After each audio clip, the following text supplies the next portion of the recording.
Culture is 100% people. That transfer energy that I've, and it goes beyond results. It goes beyond facilities. I always feel like it's just the right people in the right places in an organisation. So people will transfer their energy through, values or their efforts, their behaviours, depending on what they are. It becomes infectious into a group. And then he said, "Trust me, boys, we're going to sing this song one day.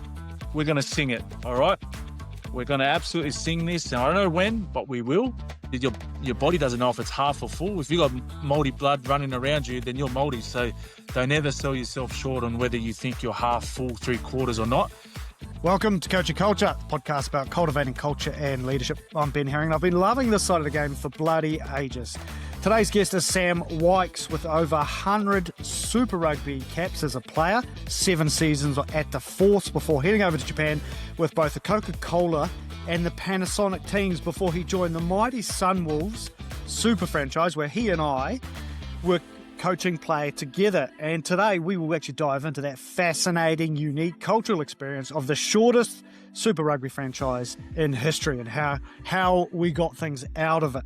Currently, Sam is huge into the Polynesian culture, hosting the radio shows Fresh Off the Field and the award-winning Nesian Footy Show, and on TV with That Pacific Sports Show. He is across age groups, teams of Tongans. As the president of the New South Wales Tongan Sports Society, his mission is helping give back and grow Polynesian people through this wonderful sport of rugby. Sam is an absolute champion, man, and is doing wonderful things in the community. Samuel, welcome to the Coaching Culture podcast. Dummy, it's good to be here, mate. I appreciate the invites. Stoked to be able to dive into some of those old school memories there with the Sunwolves. It was one of the best memories I had in my playing careers is donning the Sunwolves jersey. Mate, well, you were doing it at the back end of your season, which gave you, I reckon, an amazing reflective outlook on it. And I always loved how you approached it. So I think the listeners today will love getting your takeaways from that. Now, mate, we start with this question. Before we get into those little case studies of an amazing part of history, how do you define culture? Culture, man, it gets thrown around a lot in team sports, whether you've got a good or a bad one. But I think when I reflect on the teams that I've been in and meeting certain people, coaches, administrators, I always feel like it's just the right people in the right places in an organisation. So people will transfer their energy through, values or their efforts, their behaviours, and depending on what they are, it becomes infectious into a group. And recently, a good mate of mine would always talk about aces in their places. So that really hit home for me. That makes a lot of sense. So whether they're playing on the field or the head coach or the team manager, I just believe if you've got the right people in the right places, you can create the culture that you want to have. So when someone else comes into your organization, whether they're a new player or someone might have a bit of a few rough edges, they come into that environment and the culture automatically hits them in the face without anyone even saying anything to them. They just know that this is what we accept, this is what we don't accept. And I believe that's what makes a good culture, and it's tried and tested through the good and the bad. Whether you win or lose, it doesn't matter whether someone's watching them or not. Those people in the right places, they just have a set of standards and values where they just live in the middle ground. Nothing really phases them. They just get the job done. So that's how I see it. I love the little phrase you said in there, people transferring energy. Yeah. That's quite holistic and big, mate. How do you sort of dive into what that may look like? How do you transfer energy into a place? Well, again, it's you as a person. Like you're bringing your lived behaviours into an environment that you want to showcase. But I think of someone like let's go someone like Ed Quirk. Captain the Sunwolves. Like I love that bloke's energy. I think he's one of the best humans going around. He tried to make things lighthearted. He worked hard. He wasn't the most talented person, but he gave you everything.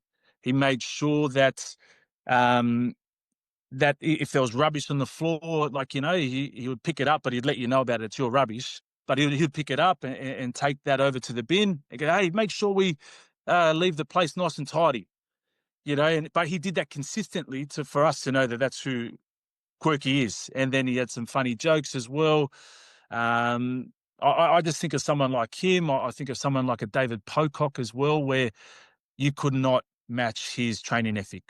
Like, he lived and breathed work ethic. And then when you laced up your boots next to someone like him, you knew exactly what you got. And he wasn't talking about it. He just did it. And then I felt that from him. I was like, oh, man, I love playing next to that guy. So that's how I feel like that's how you transfer energy to people. It's more like you're not telling them, it's your actions. And then that becomes infectious. I love that, mate. Well, Ed Quirk was the captain of that team. He had a wonderful outlook from the outset. I remember the first meeting as coaches, we sat down with him and said, you're captain. And he used to say this phrase, coaches, I'm all in. So whatever you want me to do, I'm all in. I'm all in.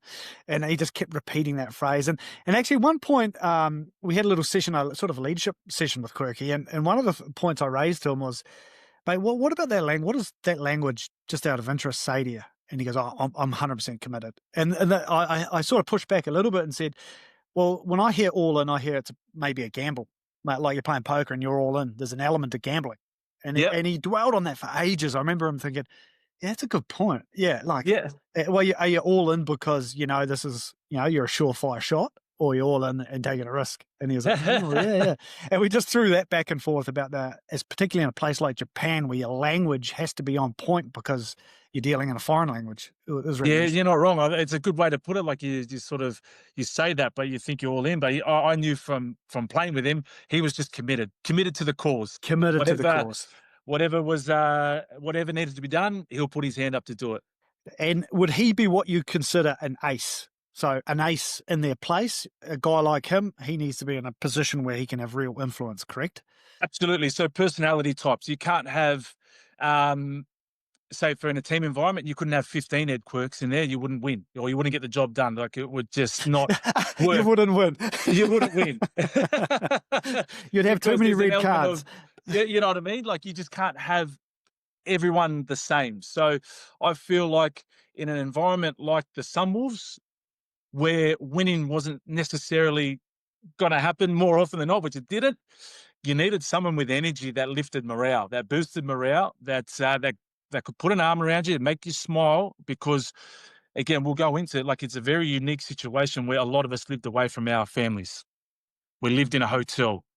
We traveled to Argentina, South Africa, Hong Kong, Singapore.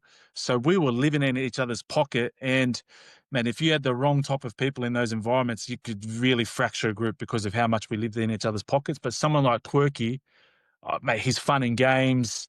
Even you as a coach and stuff as well came up with some really good games around making sure there was music, making sure there was a coffee club, making sure there was a book club, like all of that goes into making sure the environment is the one that you want to belong to and be involved in. So 100% for the Sunwolves, Quirky was an ace in the right place there.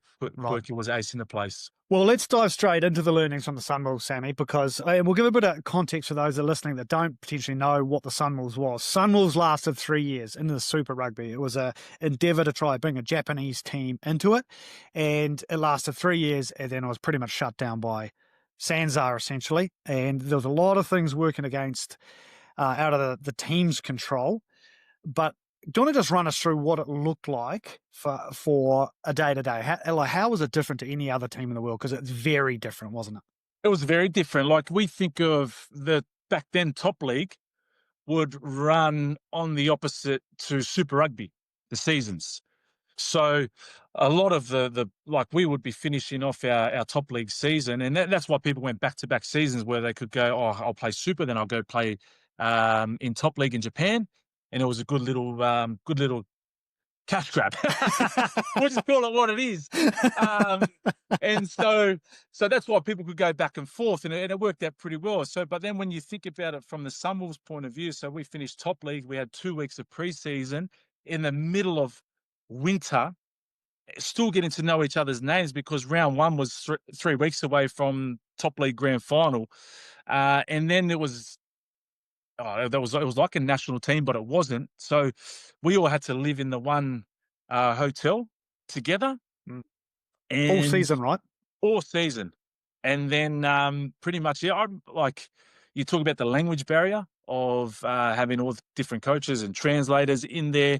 I think that it was like 13 different cultural backgrounds within our group, like Georgians, Samoans, Tongans, Fijians, Koreans, Filipinos, and Japanese. So you think of like some of our Pacific Island players, their Japanese was better than their English.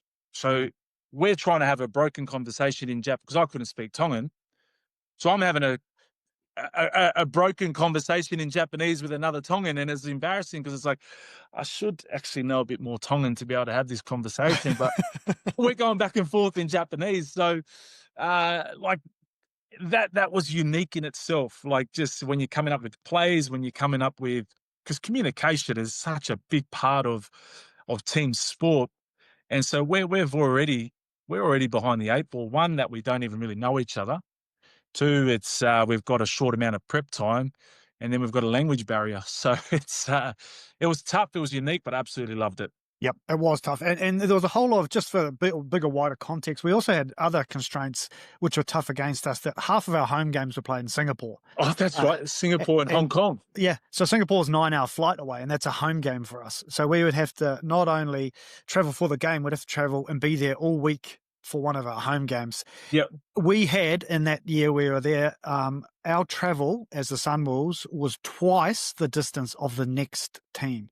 So from a competition point of view, to make your newest, youngest, greenest team have to do more than double the next closest team's travel list, she's a tough ask from the outset. And you're putting your weakest team with the most grueling travel thing. It's just something completely different, right? Like, there's no way even when I was at the Western Force, like we traveled a lot. But the Sunwolves, I remember we'd play our home game again in Singapore. We'll come back to the hotel, quickly get changed, have a feed, then we're off to the airport because we had to go to South Africa. So like that was we were straight on there. We landed, had our 2 weeks in, and then would either have a week off or come back to Tokyo for a home game. And then if you weren't, because I wasn't contracted to a top league team at the time, I actually had to have my bye week back in Australia because I had nowhere to live. Yeah, that's right. So boys had to go back to like wherever they could live if they didn't have any accommodation in Japan. So that was a tough time because I was actually living away from my wife and kids. So I didn't see them for like 4 or 5 months. Maybe I was able to drop in on a bye, but that was it. Yeah. So twice in 6 months, I think I've seen them. Yeah. And as a coach, we were the same. We moved the family over to Japan, and in 5 months that season, I saw the family 22 days in 5 months. So there was no point moving them to Japan. So, exactly, exactly right. Living in that hotel, it was a very unique experience, mate. But what were some of the big things you took out of it culturally, like that you look back on and go, gee, that was amazing how we managed to do that? From a personal point of view, it was a turning point in my career joining the Sunwolves because I wasn't getting re-signed at Coke. It was a crossroads where it's like, oh, I actually don't have anything out there. So I had to go into it with a different approach compared to every other year because I was like, man, I'm just living in gratitude here. Whatever happens from here will happen. So I had to, and I was battling. I wasn't really enjoying my first couple of years in Japan. Culturally, it was different. Like just with the language barrier, my wife was missing home as well. She's of Tongan heritage. So family was a big one for her. So she wasn't around family. And we had 2 kids. My son was born in Japan. So being a new mum, 2 kids under 2, like there was so much happening. And then so going into the Sunwolves, I just said to her before I left, when they moved back to Australia, just give me 1 more year or 1 more season. If it doesn't work out, I'll just come back home. Just give me this one last one just to go out with some type of bang, and we'll see what happens. And then she goes, okay, sweet. And then so going into that Sunwolves environment, I was going in with an open mind. And Phil Tiatia, I absolutely love that man. Honestly, like it was talk about another ace in their place. Yourself and Philo, as coaches, were the right coaches for that group, because I saw Philo like the big Islander uncle, where I didn't want to disappoint him. Like he scared the shit out of me. Like, his presence, eh? And so growing up as kids, like you never wanted to disappoint the uncle, because you sort of felt a bit like you weren't like a man, or you were a bit weak if you like were complaining about an injury, or you just weren't showing up. So I was already going into that with that mentality. I can't let him down, because I don't want to let an uncle down type of thing. But he challenged me straight away, because my confidence was a little bit down. He challenged me to say that, hey, Waxy, I remember watching you play when you were at the Force. Man, I love the fact that you could move around and you just weren't your typical lock. Sort of reminded him of, like, he used to say, like, Curtis. Remember Curtis Hayu from, may he rest in peace, from the Blues? He goes, yeah, because of your hair like that, you just moved a bit different. But I didn't see that here in Japan for Coke. Didn't see that same person. But you're coming up to your 100th game, aren't you? And I was like, oh, am I? I didn't realize. He goes, trust me, I'll get you to your 100 game. You give me something, I'll get you to your 100th game. And then from there, I was just locked in with him. And then we spent so much time together on that. And I was very thankful for the fact that he gave me some honest feedback on how he saw me, but also gave me a carrot at the end of it to say, bro, I'll get you there. Just give me your all, and I'll help you get there. So that was right off the back, right at the start of the season. Mate, I think that's a really cool coaching point. Like, you talk about Philo, the head coach there, as an uncle figure. He had sort of that power of that presence.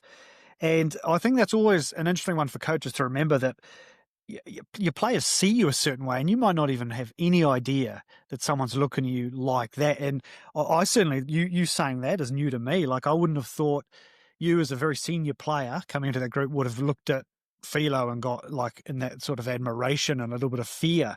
Yeah. I wouldn't have seen it, because I don't have that relationship with Philo, because we're coaching together. So very different. So it's an awesome thing for a coach just to be aware that what you're coming across to your players can be not what you're thinking you're coming across. So you have to be a little bit delicate how you actually are like that. And when he surprised you with some of the stuff, it had big impact on you, right? Which has lasted for a long time.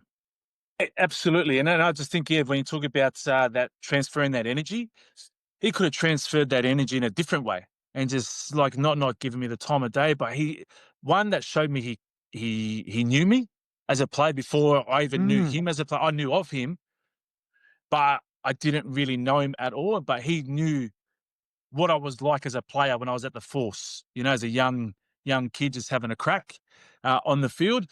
And then he knew what I was capable of, and he had a plan on how he was going to get me back to, like a little carrot there, get into the 100th game. Because at the end of the day, he's not going to give you the 100th game. You've got to perform well and deliver on game day. It's not going to be a handout, but he goes, you give me your all, we'll get through it, and I'll get you to your 100th game. So that was my little carrot, and I absolutely, I respect that man so much, and I'm very thankful that we crossed paths at a crucial time in my career. And I think there's a lot of gold in here, mate. Like, just as coaches, like that, when you know just even a little bit about your players, and you talked about he knew a little bit of your background at the Force, and then he compared you to another player, Curtis Hayu, with the hair and all that stuff, and then he actually gave you a little bit of created a shared goal between the two of you, like, let's get you to 100 games. And he took a chance on that, then knowing that would be a motivator for you. But just that little bit as a coach, you don't have to know a lot, but just that little bit, goes a long way, doesn't it? That little bit of background. Wow. And the fact that you're talking about it now, which is, 7-8 years on, is incredible how it sticks, isn't it? Absolutely. And we've the stuff, like, I think, so we used to come up with all our line-out players, me and myself and Philo, and we used to try and get pretty creative. And like we've got drink bottles, we've got our phones, and we've got chairs lined up, and we were just sort of coming up with all these type of line-out moves. So I learned to, I guess, coach in a different way, because we go, but how do we get this to our players that, where language was a barrier?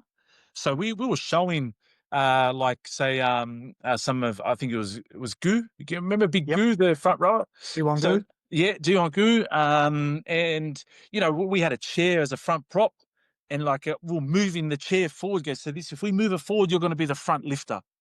And then you're gonna, and he would have the other chair. He would slip that chair out, and I go, see, Goo, you keep moving to the back because we'll fake on him, and then we'll get to the back and lift. So we like just little things like that. I remember around like what we did together with Philo to be able to just connect, and that helped me with coaching. That helped me with just really enjoying being in that environment. Isn't it funny that it's almost a creativity piece, isn't it? Exactly. And you're learning to adapt because of circumstance. You've got to adapt in what you do, right? Yep. And it sticks because you have to make it stick through without just being able to take the shortcut of saying it. Yeah.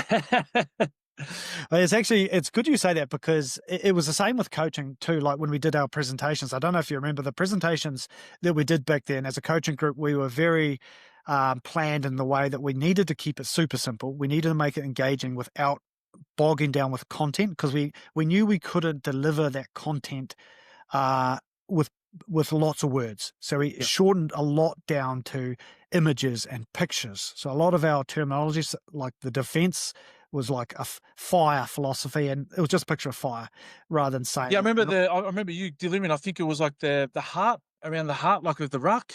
Yep. And then we had our cage and stuff like that. Like it just, I saw straight out. I used to, see the map of the field on the projector, green field, and there was just always images.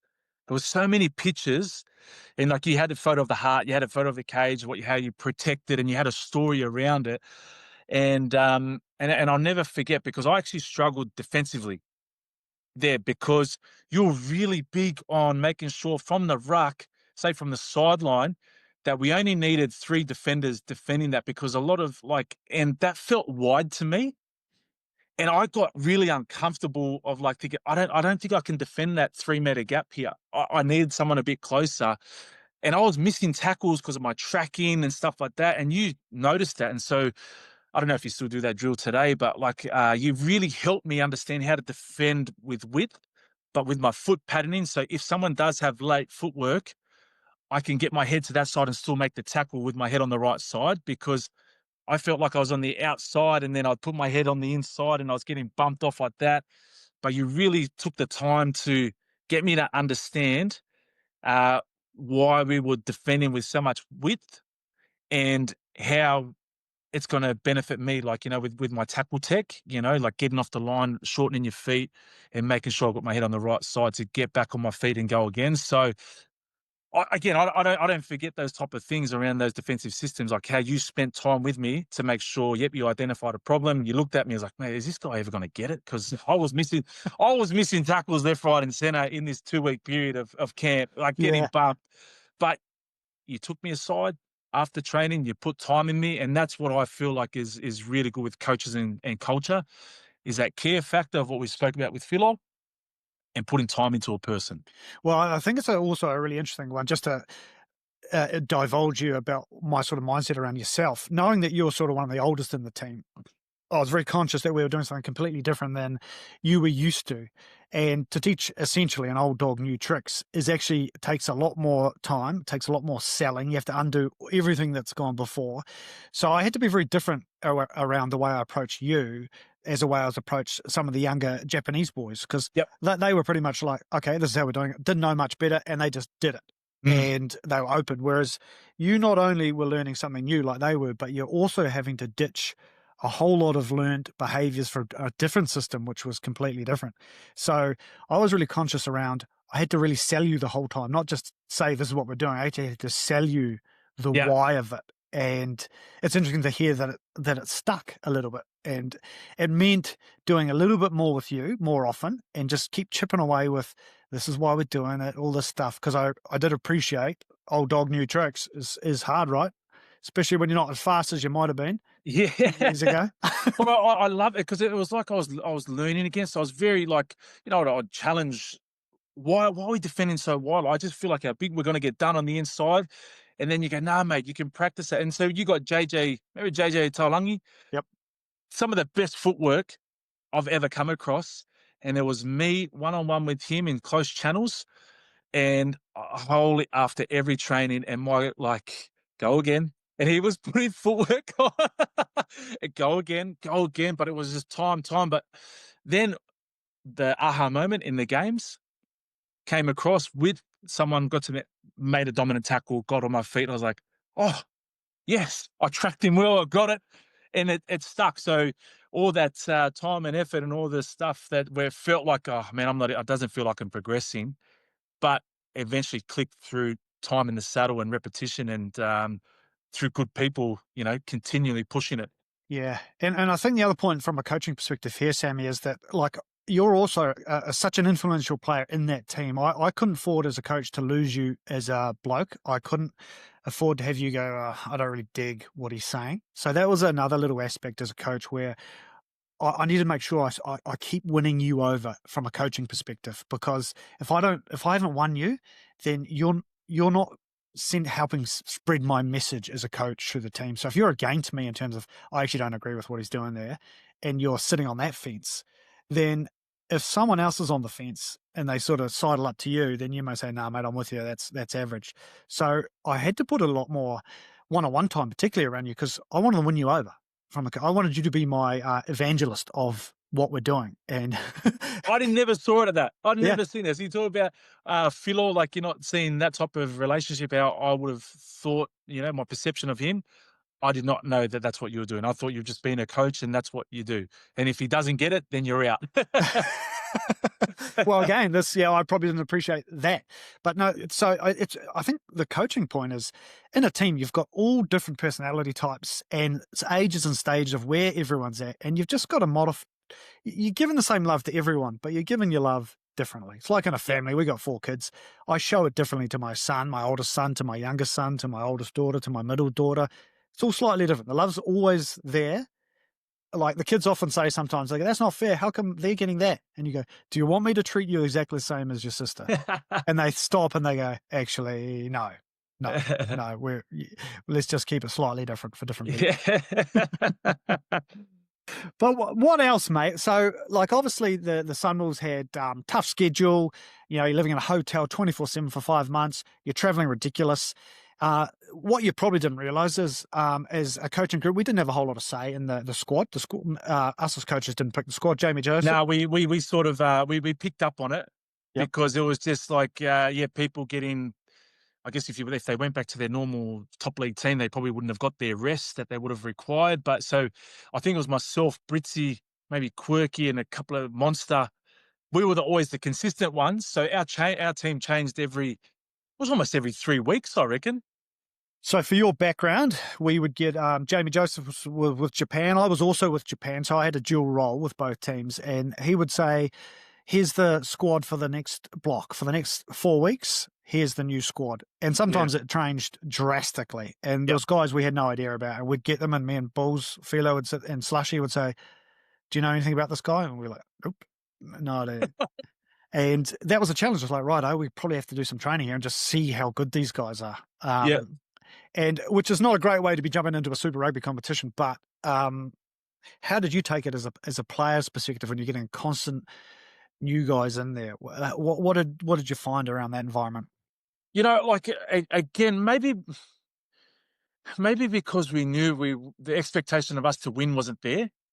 Of course, we wanted to compete. We were never going to stop competing, but we just knew, we just rolled with the punches. Because if you complained about it, you'd complain about everything. And I thought that was a really, really, really, I thought amazing bit of detail around their coaches on how we started every meeting, how we connected as a group, how we dealt with wins and losses.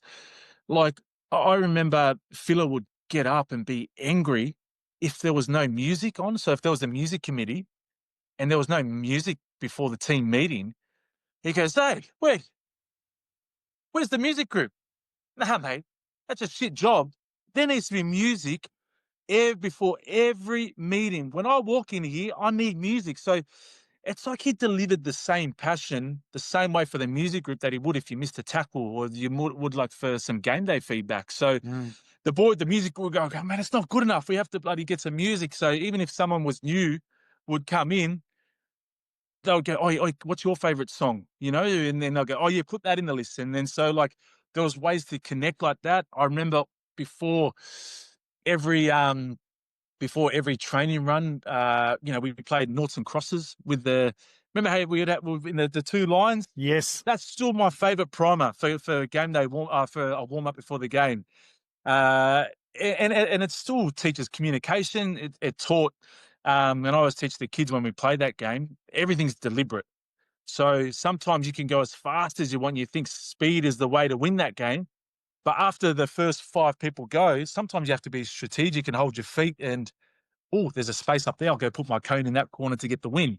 Whereas some people are just blinkers on. I need to go fast. So like I used to love doing that game in our warm-ups. I used to love all the other bits. This is one for you. When you told me and we had to do a thing about get to know your teammate, and we had to come up with 3 things and deliver something about yourself before the team meeting. Mm. That's where I found out you're an author, and you wrote children's books, and then your son's name was Rocket, and I think there was something to do with the. Did you eat the placenta or bury the placenta? Well, I didn't eat it. It stayed in the freezer a long time, but we didn't eat it. No, we buried it somewhere special. We buried it somewhere. So, like, I'm thinking you're just the stereotype bloody defensive coach, and you've come up and said, "Yeah, I'm an author. Look, yeah, I've sold some real estate. So I buried my placenta up there, our placenta up there." And I was just like, "That's cool. Got to know something new about someone." And then I think Emmy Shota, quietest person in our team, he put this photo up of himself and he's part of the Royal Emperor or something like that. That's right. So you talk about new people coming in or environments and stuff like that. How much stuff I don't like, obviously I learned some stuff about rugby, but all that stuff I remembered 8 years ago, like that stuck with me and like, wow, this is such a different experience I've ever come across around how to connect with a teammate, with all the moving parts that we had.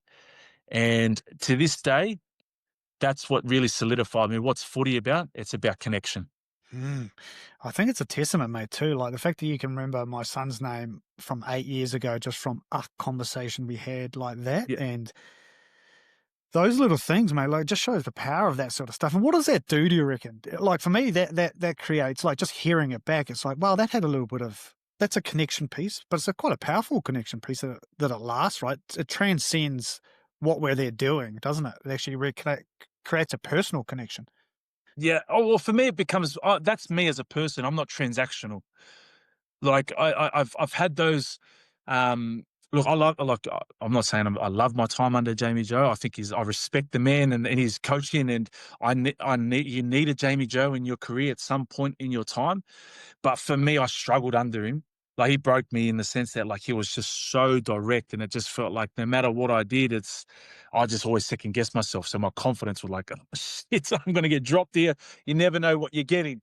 But I absolutely, look, again, I really respect and love that man because I needed that to really shake the cage on finding out who I was. Mm. But for me, like the other piece where I knew where I played my best footy, now I can reflect on it, like, because I had a wide range of coaches, is the ones that we just went beyond the game. We went further beyond the game. And, knowing that I had that shared experience with you, you knew that I was living away from my kids. You were living away from your kids. Philo was living away from his kids. We got to speak as men. Not as footy players, not as a player coach. And so I just felt like I was on the same page. And then there's like, man, I know this guy's story. He's struggling just like me when it comes to, connecting with his kids, and his wife, which is the most important thing you can have in this world when the game's done and dusted. Mm. I just had that shared experience. And for me personally, that's what got the best out of me and why I felt like I probably had one of my better seasons under yourself, Philo and Slush. Well, mate, it's really cool because we as coaches actually sat down a little bit too, and because we understood the dynamic as well. We've got a big mix of people coming in here. A lot of people had never experienced this level of rugby before, like Super Rugby. We're up against some of the most amazing players in world rugby, and we got university players coming and not even played top league in Japan, and they're getting thrust into Super Rugby level. So we made a real conscious effort that, like you talked about the noughts and crosses game, part of the rationale for that is we needed deliberately to soften the environment. Like we couldn't go down the hard ass route of military style, you got to be doing this, because the guys are already stressed because they're playing Yeah. way above where they should. Like there's no way some of these players would be picked for Super Rugby. They were just put there by, let's see how they go. So they're already shitting themselves. Yeah. So our job as coaches was to give them confidence. And that meant for us doing things like fun stuff so they can relax a little bit, like play that noughts and crosses to start, have these introductions where you get to know about people so they actually go, oh, okay, I know this environment, I'm part of it. That was why we did it. And like the fact that you're still talking about it means it did land. And that group did stay tight, didn't it? Like, because, mate, I'm just looking at some of the scores we had there. Like, I always remember that first game against the Hurricanes. We lost.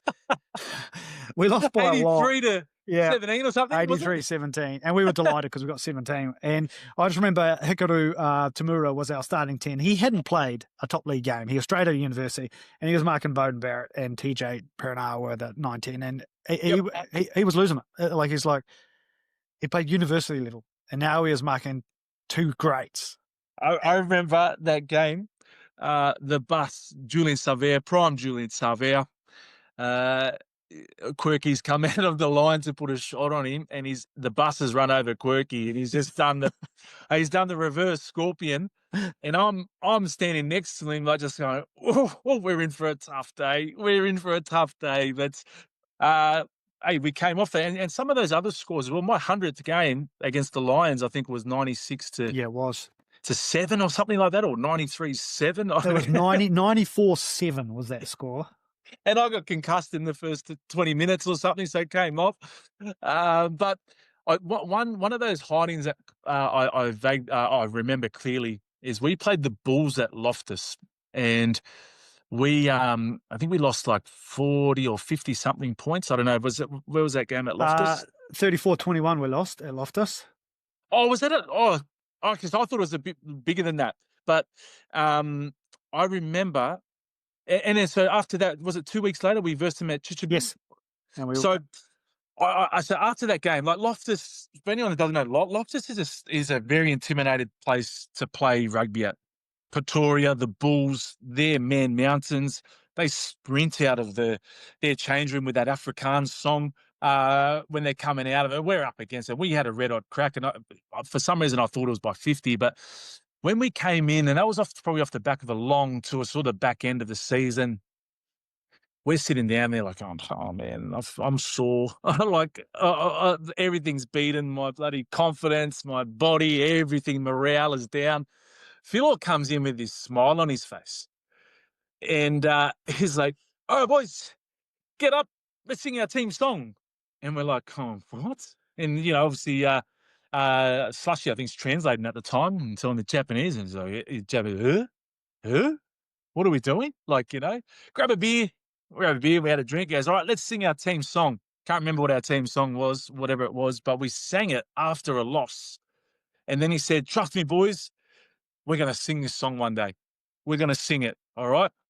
We're going to absolutely sing this. And I don't know when, but we will. But you had a crack out there.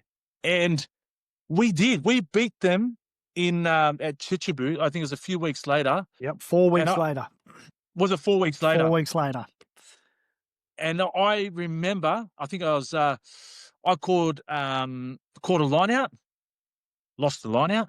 And so we had to defend for a bit, like towards the back end, and we just defended. And I think you showed the clip of all of us getting off the line, chopping, getting off the line, chopping, repeat efforts in review, like how this is what good defense looks like. But I still remember the photo with, I've got Monster on the ground, and we're looking at each other, like, and we're grabbing each other, like going, yeah, we won.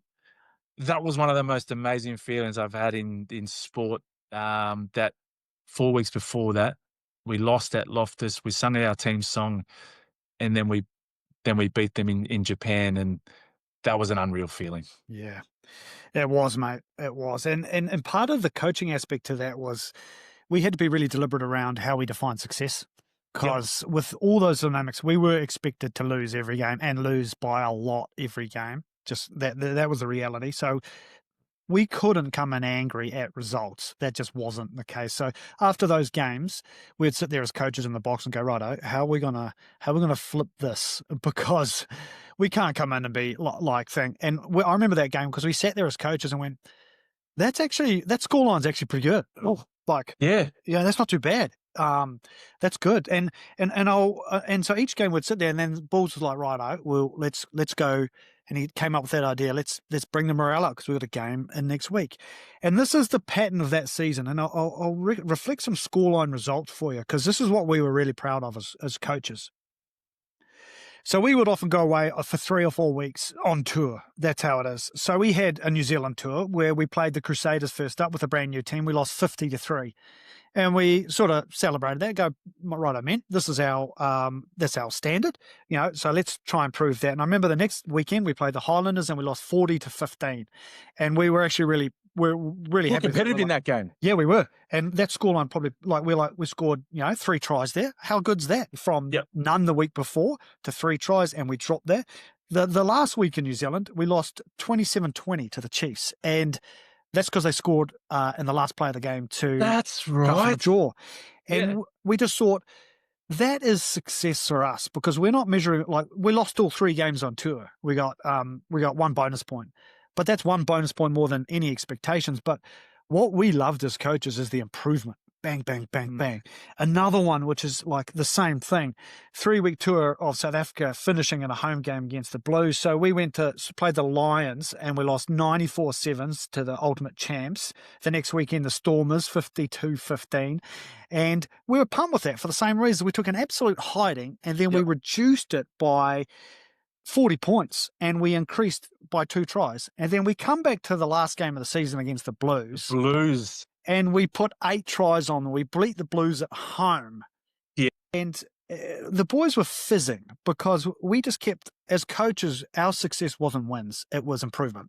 And it was blocks, smaller blocks. Like every 4-week block, we know we're going to get pumped first up because we've got a brand new team. And as long as we were improving on either side of the ball, we were pumped and we would be celebrating that fact. And the story of our season is that go away on tour for 4 weeks, pumped, better, potentially a win. And you talk about that Bulls game. So we won 2 games in that season, which was 2 more than anyone expected, which was a real coaching point, right? Is you've got to get that aspect right of so what that's success looks like.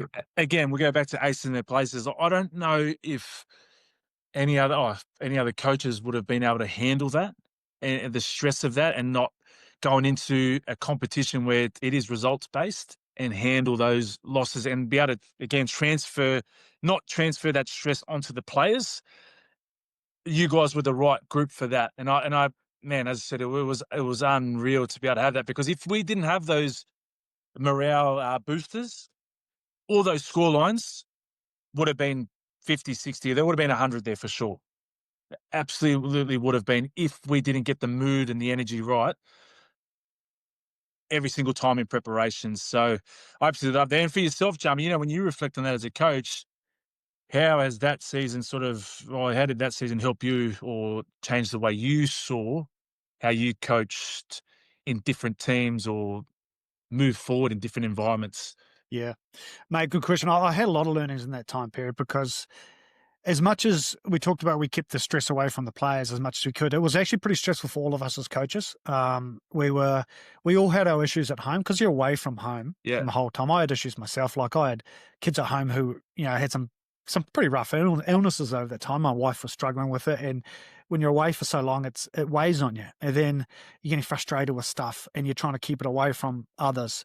And all of us coaches had those little periods of stresses and we got to know each other better than we normally do when you're living with people. You see that, like when you're living with your fellow coaches, you see the goods, the bads, the uglies, and you get to know each other really well. So me and Slushy, me and Philo, we're really tight now because of that experience. Like you talked about, you get to speak to each other as men. We did, like, because we were going, everyone had their time where they were low. Like, my low Yeah. time was in Canterbury playing the Crusaders. That was, my boy wasn't doing so well at home, and I was struggling with that aspect. And what am I doing here? Like, and I was going through that, and it was awesome to have those boys support, because they'd had their periods of that on the road, when life's Yeah. on the road. One really big one for me, we had a guy called Chris Webb, who's been on the show, who you know well. Yeah, Webby, I think he calls you ham and cheese. Yeah, ham and sandwich, cheese. ham and cheese, yeah. Yeah. He was wonderful for me, because he did a lot of stuff around some of the mental aspects of coaching, and it got me on to some great guys that he uses. And I learned a lot about myself in that period, because when you're getting pumped by 90s, it really challenges what are you doing.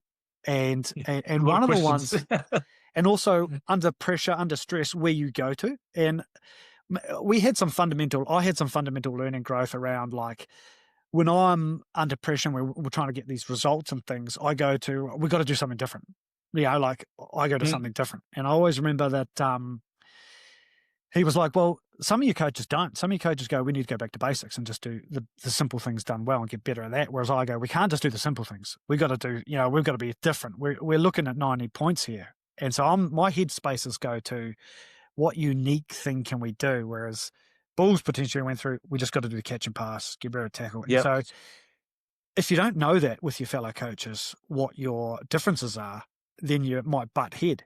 But I had that in the background, where I sort of realized where I would go under pressure, and I realized where some of the other coaches would go. And then you kind of go, right, okay. And that awareness about self and where you go to under pressure is a fantastic little learning to do. And that type of thing's really massive. And I also did it with the presentation. I talked to a guy about presentation styles, and I did a little personality test, and he said, you measure in the top 1% of people that like the aesthetics, the beauty, the art of things. So and he said, you probably go deep into how a presentation, looks without much detail around things. You've put a lot of thought into it. But he goes, for 99% of people, when they're watching your presentations, they're going to need a little bit more guts to it. They need some stats and stuff, and you're not that. But you just got to remember about yourself that others will.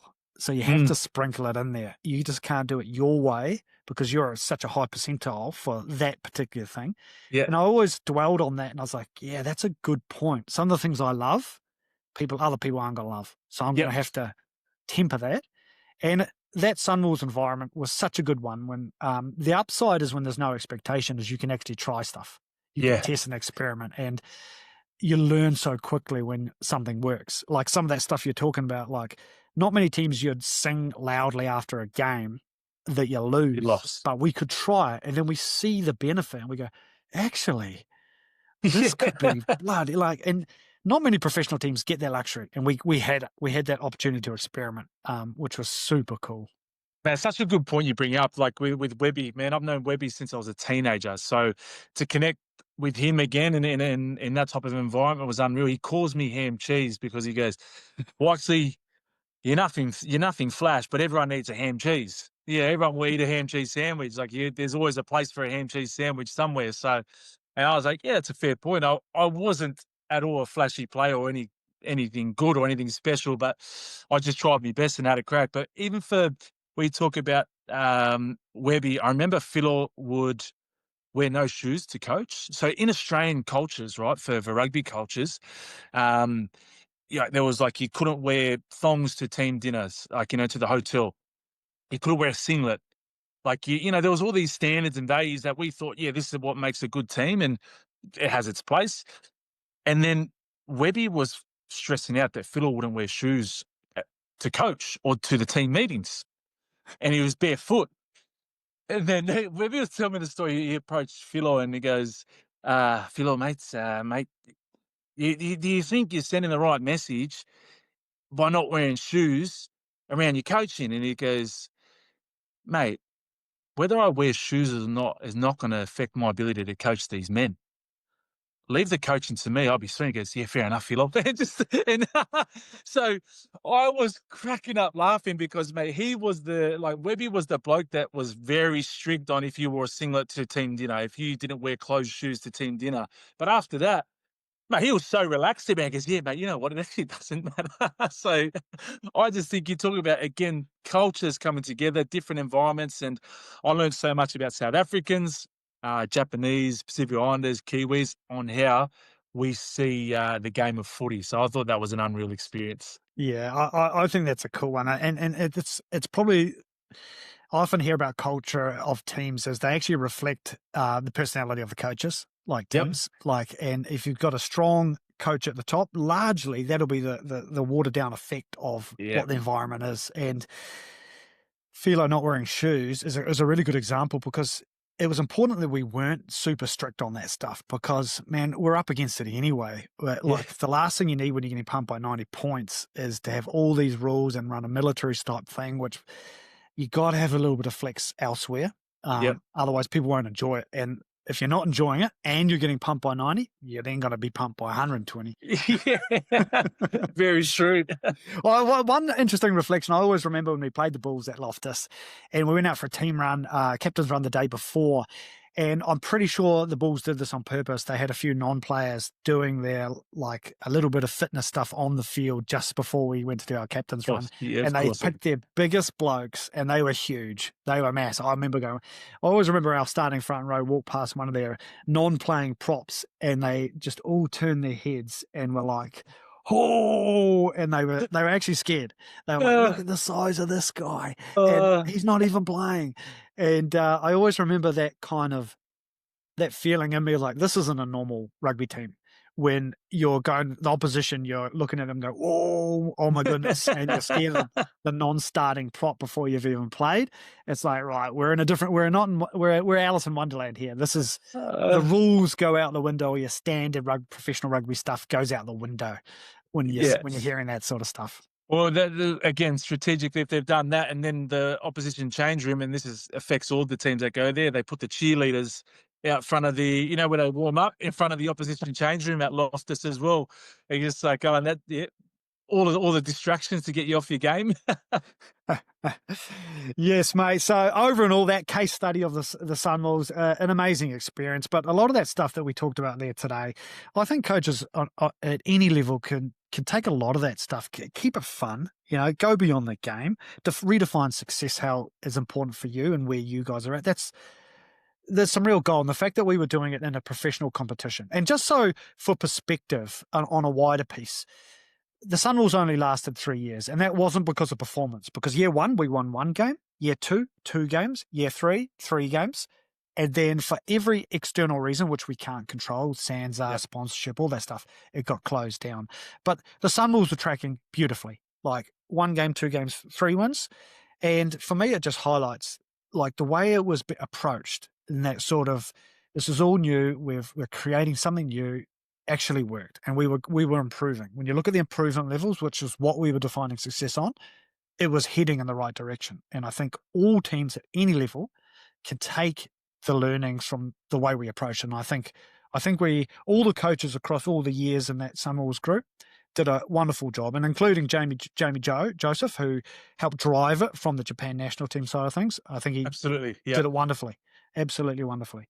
And it's a real shame because the crowd that was getting behind the Sunwolves, I remember there was 4,000 people turning up to the stadium to watch us play when we were away, all dressed in uniform with their wolf ears and all that stuff. My kids went to the stadium and watched it on the big screen. 4,000 people when you're playing away. Just phenomenal. Maybe 20,000 for those games at Chichibu. Like it was, and they the best fans in the world. They come off and they wanted photos, and we just got pumped by 80, and they're like, "Sama-san, quick san, sign on onegaishimasu." I thought, oh wow, this is amazing. And that aspect too made you really proud to play for the team and want to go hard. So everyone knew the deal. And all they wanted to see was just people giving it their all, whether you were Tongan, Kiwi, Australian, South African, Japanese, playing for the Sunwolves, as long as you were giving your all. And I remember that one against the Bulls where that last bit of defense, and the fans just loved it. They were so proud. And they were proud of all the games. Like they would be cheering. When we get smacked by the Hurricanes by 90 points, they were cheering the whole time. Like we scored 1 try that day, and it's the biggest. It was just amazing. But now, mate, your Sunwolves days are over, and your Japan and your playing experience is over, and now you're in a different role, mate. You're actually, you're the president of the New South Wales Pacific Island Sports Association. Now, how are you finding that, and what are you taking from your playing days into the work you're doing with some of your Pacific Island representation stuff?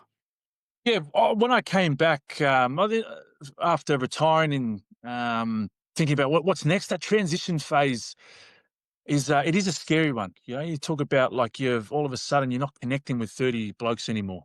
You're not surrounded by excellence anymore. You know, like we talked about all that bit of coaching detail to get better. Like that's all taken from you, and it's sort of like, I feel like I'm left to figure things out on my own now. Yep. And I never really understood why people went back to club rugby.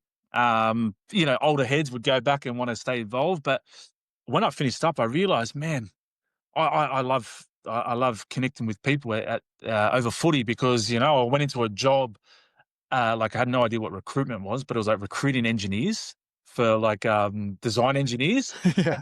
Because I never had a job before, and I was like, oh, someone goes, yeah, just bang the phones, and man, honestly, no disrespect to engineers out there, I was just like, oh man, it was as I'd rather watch paint dry than talk about like bloody some engineering sort of intricacies that need to be done. But so I was like, I found I need to work my way back into footy, and I really loved. There was a Pacific Youth Cup that was happening, so I was going, yeah, I'll coach the under 17s, put my hand up for that, and then all of a sudden you end up getting left with the tag of being president because no one else wants to do it. You know, what club footy's about. Yep. I was like, oh, so then I'm trying to find coaches, and then it was a fun experience. I recruited like guys like Kempisi Ma'afu. You had Kempo, Yeah, he's a legend. legend. So he came and did the under 14s. We had Damien Whakafanua, who's played for Tonga as well. John Sinisa. Just some ex-players that were just in Sydney, and we got together as a coaching group. Sateki and Benny Tupolotu, they've all represented Tonga as well. And we put this little program together from under 14s to under 17s to play the Pacific Youth Cup. And again, that feeling of having a bit of knowledge, lived experience, putting it into some young kids, and them really connecting that way because I don't think too many club teams would have had over, I would say, between all the coaching stuff, about 500 professional games between us in this one little association. Yep. And so the kids were actually really really engaged in what we were saying because they like here in Western Sydney with Pacific Islands, it's rugby league. So some of the coaches that you probably get at rugby union probably don't understand how to lift in a line out or jump in a line out, scrum, clean out properly. So they probably haven't really been taught that. And that's probably why they didn't really like, man, I don't like rugby union. It's too complicated. But once we actually spent time with them, teaching them how to jump in a line out and lift, like, I couldn't believe how much they enjoyed it. They got taught properly and they loved it. And they go, oh, just see me get lifted. And then they would say, oh, man, he's too heavy to get lifted. There's no way. And then I'll actually get them to lift me. And I'll go, bro, if you can lift me, you can lift him. And then so showed them how to jump. And they were like, oh, bro, we lifted this guy. He's 114 kilos. So I just thought that was like an amazing feeling to have. And then, yeah, we've been at it for the last 4 years playing in this Pacific Youth Cup. And it's an outlet just to really understand, again, it goes beyond the game of footy. Like it's getting young people to connect, have something positive in their life to look forward to, understanding that for me, myself being Tongan Australian, I don't know a lot about my Tongan culture in terms of all the cultural aspects of it. So I'm learning myself being in there and all the kids that are now have mixed heritage. You know, we had some mixed Tongan and Tongan Spanish and then Tongan Yugoslavian or something like that. And I was like, wow, how did your parents meet? You know, like to have that type of mixed heritage in your life. And they're all craving, especially with the move of where the Pacific Islands going, especially in rugby league, like they're craving that knowledge around where it all started for their family. So yeah, for me, that's where it's at the moment. It's coming up soon, but I think off the back of it, we've had 2 tours to Japan, we've had a tour to New Zealand, we've had a tour to Queensland, we've had players go overseas and get contracts out of our little program, scholarship opportunities or I don't know if they call them scholarships at the Mm. private schools. I don't think they like to be called scholarships, but just through networking. And it's opened up. You had Ken Grover on not long ago, and he's been a massive advocate and a driver of seeing what we're doing and helping create new experiences because, man, those boys that came back from that Japan tour when we organized it Mm. changed their life. Absolutely changed their life to thinking what's actually out there and what's possible. So enjoying that side of the game of, again, looking beyond just the results and having young humans connect. Changing lives of what actually is possible. I love that, mate. It's like what you talked about when, as a player, going beyond the game with shared experience, and now you're bringing that through your coaching Yep. and this little initiative you're doing, young people to connect. Young people. Do you think young people these days crave a little bit more than just the actual game? They actually crave a little bit more this, like you talked about the history of where they're from and that little connection piece. Do you think? Are you seeing that in the age group stuff you guys are involved in? Oh, I'm definitely seeing that, especially with the movement of when you look at rugby league with Toa Samoa and Tonga for both the women's and the men's. Like now, when we grew up, it's I want to play for the Wallabies, or someone wants to play for the All Blacks, or the Kangaroos, or the Ferns. The Kiwis. You ask these kids now who they want to represent, right, they have no hesitation to say, "Bro, I want to play for Samoa. I want to play for Fiji.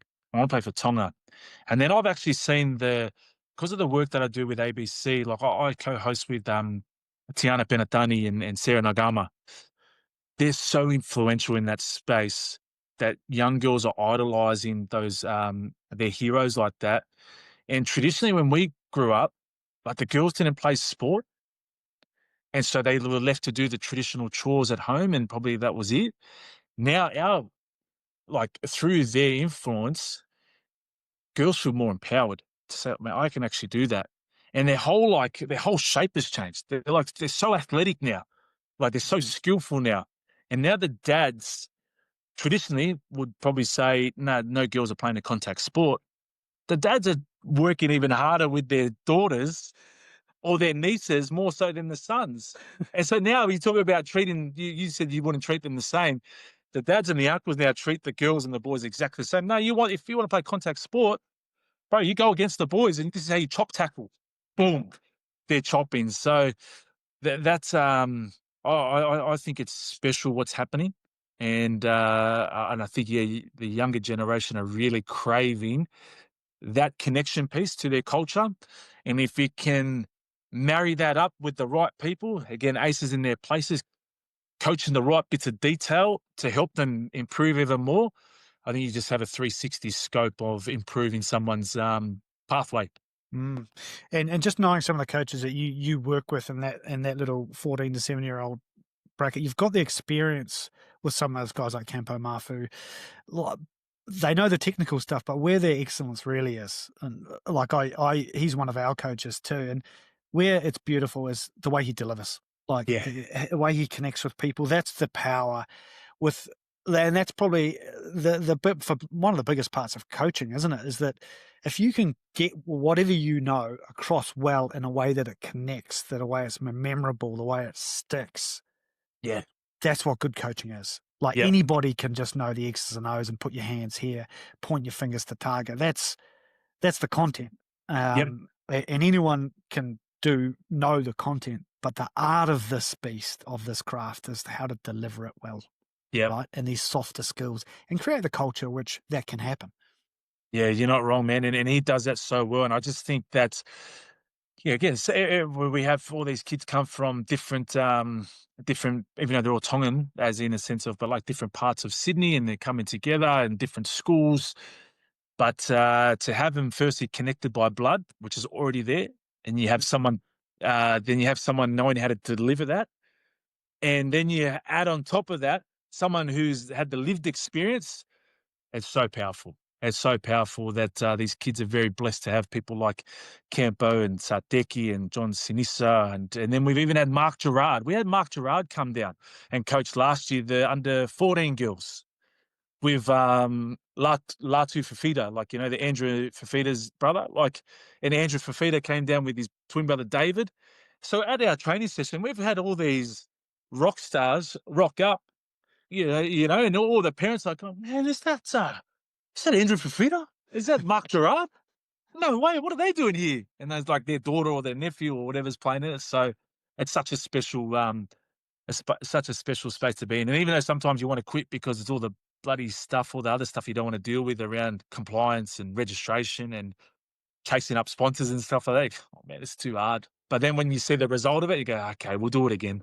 We'll do it Mate, again. you're running a great operation. Seen it firsthand. I know how good it is. And I actually know how a lot of your players are actually coming out the other end of it is not just way better rugby players, but actually champion people too. So love what you do. I actually, that point around connected by blood as the start point, and then adding in that shared lived experience by some top draw people, just that combo alone, gee, that's a powerful mix. And I love that point when you can start with something as powerful as that blood connection. And Yeah. if you can sell that story and actually, put a bit of feeling and emotion why that's important. Yeah. It's the platform which everything can be built on from there. It's super powerful. It's powerful in a sense because it's said that thing like our young kids craving it. 100% we are, because even like if you've got, we get called quarter or half or full 3/4.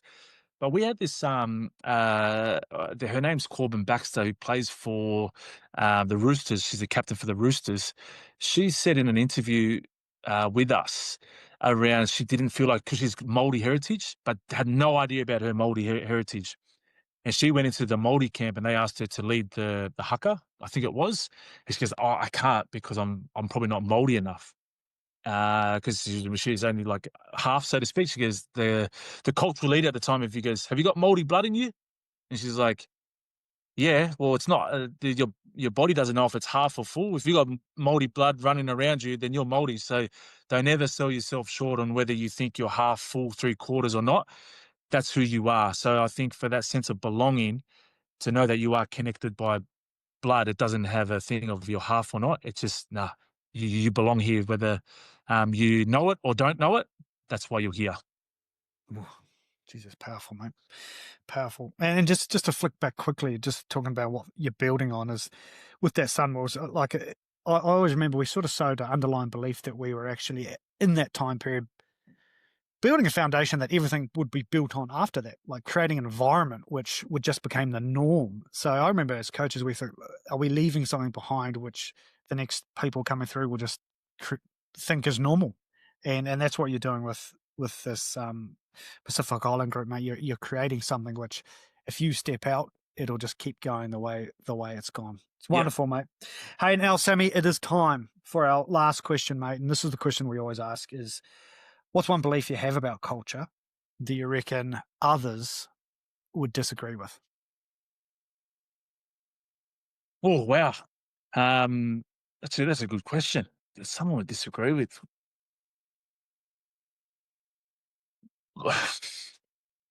Culture is 100% people. That transfer energy that I said right at the start, and it goes beyond results.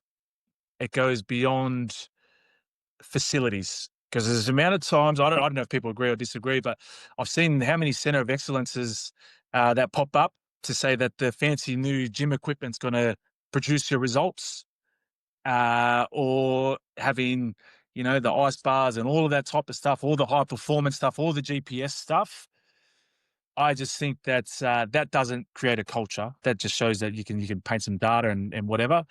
And ultimately, when you go across to the Pacific and you go to Papua New Guinea and you see these kids playing on a surface that is gravel and still getting up, enjoying what it's about, that comes from people. So to me, that's my biggest belief. It's not results. And culture is long term. Culture is a legacy. Culture is that how you make someone feel, not necessarily if it's going to be chalked up on a scoreboard or anything like that. So I don't know if that actually answers your question in terms of if people might not believe it or not. But I just think, bro, I couldn't care whether these kids, especially now, go on and play Origin or play wherever. I care the fact that we can meet up 8 years later and have a conversation and remember the time we played a Norton Crosses game before training. You know what I mean? That to me, that's what that's what it's about. That's what's building culture. That's what's building humans. So, yeah, couldn't care about anything else besides that. Mate, what a pleasure, Sammy, to chat to you today on the Coaching Culture podcast. If I may, I would like to just sort of sum up what I got out of it, mate, my 3 key points from this conversation. Mate, number 1 is your phrase that people transfer energy, and you do it through behaviours, and you're bringing your lived behaviours to life, and how you transfer that energy should be at the forefront of every coach's point of view. You are every interaction, every conversation, every dealing with another person, there's a transfer of energy. And when you're deliberate about what that looks like and what that leaves behind, you're on track to creating really good cultures. Number 2, I loved how you said this phrase is you got to go beyond the game. And we did that particularly in an environment at the Sunwolves where it was all about shared experience. And you remembered points about our interactions around my son's name, what I did in the past. And we often use that point to speak together as men or people. And when you go beyond just the X's and O's of the game and you talk to each other as people first, it creates lasting impressions, and that's got to be good for culture. Not only got it, it is good for culture. And the fact that you're remembering this 8 years later, these little points, is testament to that. The last one, mate, is number 3, how you define success for you. Now, every team, every situation, every expectation is different. So we've got to shape our expectation differently and accordingly and be deliberate around how we define success. And really important to be real about what it actually looks like. It's very easy to cut and paste what works for one team, but every team is different and every culture is different. You need to adjust yourself accordingly to the reality you're in. And when you do that, it creates real trust and belief and belonging around you and your team. Sam Wykes, what a pleasure to have you today, brother. Mate, thank you so much, man. I absolutely loved chatting with you. I love what you do, and we'll continue to cross paths, and hopefully we can help out where we can with anyone that needs it. And me in particular, I always need a fair bit of help. So I appreciate your time, brother.